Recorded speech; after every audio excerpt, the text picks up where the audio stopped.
से नरेंद्र मोदी सिर्फ मुसलमानों की मजहबी शनाख्त पर हमला कर रहे हैं।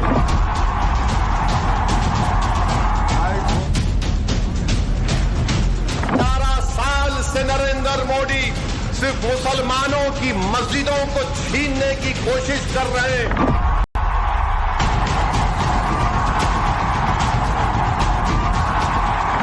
साल से नरेंद्र मोदी मुस्लिम खवातीन को ताकतवर बनाने के बजाय उनके सरों से हिजाब को छीन रहे हैं।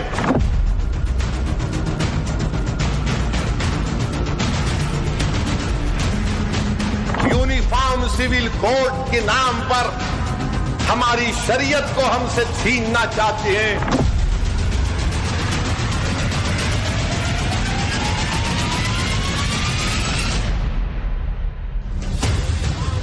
मुसलमानों की एकमुश्त रहनुमाई का दावा करने वाले हैदराबादी भाईजान जब नए वक्फ कानून को आधार बनाकर मोदी सरकार पर कट्टर प्रहार कर रहे थे, तब उनके शब्दों में ना तो आक्रामकता में कोई कमी थी, ना ही मजहबी कट्टरता में, और ना ही उनके अंदाज में रत्ती भर भी तल्खी कम थी। शाब्दिक आंच पर जज्बातों को बेहिसाब उबालने के लिए विख्यात बैरिस्टर असदुद्दीन ओवैसी अपनों के सामने पूरे रौब में थे। खुदा का नाम लेकर उन्होंने अपने समर्थकों की भावनाओं का मीटर कुछ यूं और ऊपर उठा दिया। जिस चीज का मालिक अल्लाह है, मोदी कह रहे हैं कि उसका मालिक अल्लाह नहीं रहेगा। अब मोदी आप खुद देखोगे, अल्लाह कैसा बता देगा अपना जल्ले जलालहू। अल्लाह जिस जमीन का, जिस जायदाद का मालिक है, उसकी हिफाजत के लिए आगे बढ़ रहे हैं। हम अल्लाह के घर की हिफाजत के लिए आगे बढ़ रहे हैं। हम औलिया अल्लाह के आस्थानों की हिफाजत के लिए आगे बढ़ रहे हैं।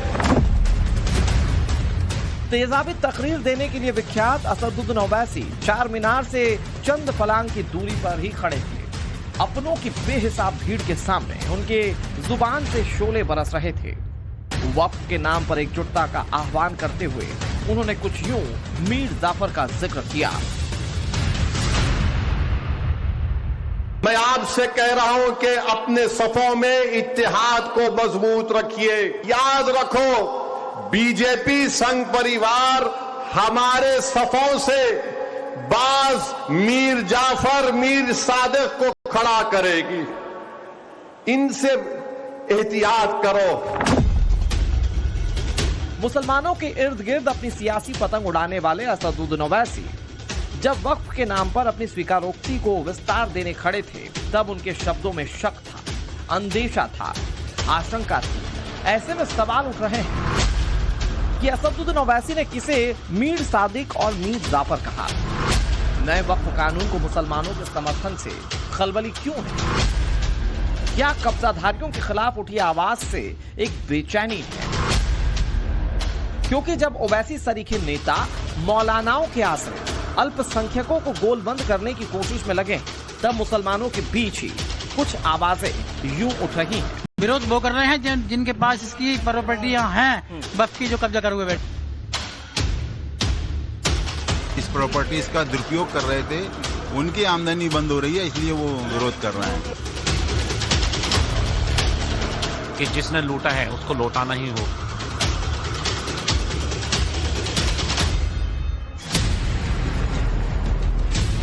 हिंदुस्तान के मुसलमान कैसे नाम लेकर ओवैसी की मंशा को सवालों के चक्रव्यूह में खड़ा कर रहे हैं, ये हम आपको बताएंगे।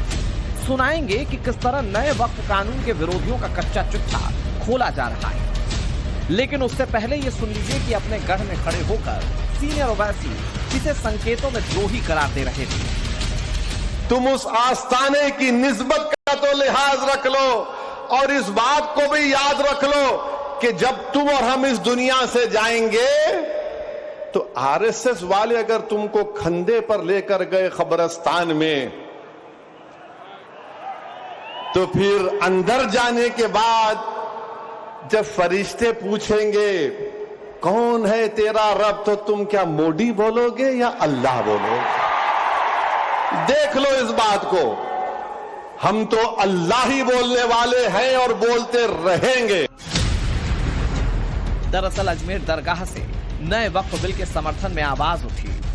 अजमेर दरगाह के दीवान सैयद नसीरुद्दीन चिश्ती ने नए कानून की खूबियां गिनाते हुए ना डरने की अपील की। पिछले कुछ दिनों में जो बयानात देखने में आए हैं कि लोगों को ये जज्बाती तकरीर करके बताया जा रहा है कि आपकी मस्जिद छीन जाएंगी, दरगाहें छीन जाएंगी, इमाम बाड़े छीन जाएंगे, ये बातें सरासर गलत है। यही वजह है कि वक्फ विरोध के स्वयंभू ठेकेदार अजमेर दरगाह के दीवान पर संकेतों में प्रहार कर रहे हैं। ऐसे में टाइम्स नाउ नवभारत की टीम मुस्लिमों के बीच पहुंची। उनसे नए वक्फ कानून को लेकर जब बात की तो उन्होंने क्या कहा, जरा वो सुनिए। वक्फ की जमीनों पे खान और पठानों का कब्जा रहा है। उन्होंने ही मान लो अपनी प्रॉपर्टी बढ़ाई है, बहुत बड़े पूंजीपति हो गए। और देखिए उनके बच्चे कहाँ पढ़ रहे हैं, विदेशों में पढ़ रहे हैं, बड़ी बड़ी यूनिवर्सिटियों में पढ़ रहे हैं, लेकिन पसमानदा तबका है उसका वो वहीं के वहीं है। विरोध जो कर रहा है वो मुस्लिम समाज नहीं कर रहा है, चंद जो है मुस्लिम लीडरान जो कि इस आमदनी का, इस प्रॉपर्टीज का दुरुपयोग कर रहे थे, उनकी आमदनी बंद हो रही है, इसलिए वो विरोध कर रहे हैं। विरोध हो रहा है कि हिंदू समाज का या कोई अधिकारी क्यों? उसकी वजह इतनी थी कि अगर आपने अच्छे अमल किए होते तो क्यों आप रखा जाता उसमें? दिक्कत कहाँ है? वो भी तो भारत देश का आदमी है। अगर वो आ रहा है तो आने दीजिए उनको। बहुमत तो आपके पास है, कम्युनिटी का बहुमत रहेगा। 22 में 2 ही तो आ रहे हैं, 20 का बहुमत तो मुस्लिम कम्युनिटी के पास रहेगा। वो तो सिर्फ एक निगरानी के लिए आ रहे हैं कि आप गलत काम ना करें। जितने भी ये धार्मिक स्थल हैं वहाँ पे जो मैं मुस्लिम अलवी समाज से हूँ, जो कि गजट में मुस्लिम फकीर हैं, हमारे बुजुर्गों ने उसको संवारा है। हमारे बुजुर्ग उनकी देखभाल करते थे, अब भी बहुत जगह करते हैं। और आय जितनी भी होती है ये भूमाफिया जो असराफ समझ के लोग होते हैं, जर्नल कास्ट के लोग होते हैं, वो उसका लाभ उठा रहे हैं। इन मुसलमानों को नए वक्फ कानून से बड़ी उम्मीदें दिख रही हैं। इनमें से तो कुछ लोग ऐसे भी हैं जो खुलकर बता रहे हैं कि किन किन ने वक्फ की जमीन पर कब्जा कर लिया है। जो इसके बारे में जानकारी है कि वक्फ क्या होता है और किस तरीके से उसका यूज होना चाहिए, वो आदमी कोई इसका विरोध नहीं कर रहा। विरोध वो कर रहे हैं जिनके पास इसकी प्रॉपर्टियां हैं, वक्फ की, जो कब्जा कर हुए बैठे। लोगों ने अपनी संपत्ति बताकर वक्फ की संपत्ति को अपने नाम भी करा ली हैं, उस पर इमारतें भी बना रखी हैं। उससे आमदनी इतनी जबरदस्त हो रही है, सरकार के खाते में जा रहे हैं 100 रुपए, वहाँ से 10,000 रुपए की वसूली हो रही है एक संपत्ति से, एक प्लॉट, एक दुकान से। जो पूंजीपति वक्फ की जमीन दबाए बैठे हैं सारी खाली कराई जाए और हम सब उनके साथ हैं और मुसलमान इससे खुश रह। अब जरा वक्फ की संपत्तियों का हिसाब भी समझ लीजिए। देश भर में वक्फ बोर्ड के पास कुल 9,40,000 एकड़ जमीन है। सुप्रीम कोर्ट में मुस्लिम पक्ष के वकील अभिषेक मनु सिंघवी ने कहा था कि वक्फ के पास 8 लाख संपत्तियां हैं, जिनमें से 4 लाख संपत्तियां वक्फ बाय यूजर हैं। दावा है कि इन्हीं 4 लाख वक्फ बाय यूजर संपत्तियों में ही सबसे ज्यादा गड़बड़ी होती है।